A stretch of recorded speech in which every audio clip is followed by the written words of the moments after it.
If you still want to donate $25 to get one of these little mini TARDISes that I'm going to send up into space, there's still time for you to do that, but that's not what I want to make a video about. I'm getting ahead of myself.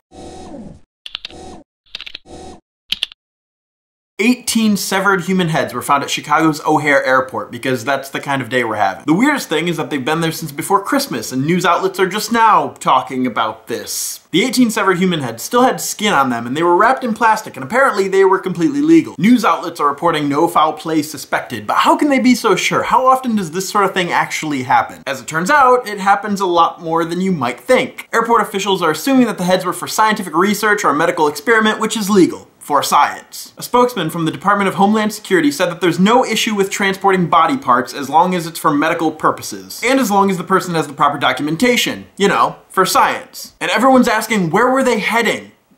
Well, they were originally shipped from the US to Rome for medical research, and now they're being shipped back for cremation. But how do you properly ship 18 human heads? Packing peanuts, airbags? You have to use dry ice or cold packs? Does UPS ship heads? I'm asking for a friend. There was a time in 2010 that Southwest airline officials found 40 to 60 human heads in their cargo hold. In that instance, the heads were being used for educational training, which is routinely done. At least the heads weren't found in a duffel bag. Is that reference too obscure? So nobody panic, we just have to keep a level head. But if it's so legal, why were these heads intercepted and why were they kept at the airport for almost a month? Well, it turns out that the proper paperwork that I was talking about before didn't quite check out for these severed human heads. Someone probably gave customs a heads up.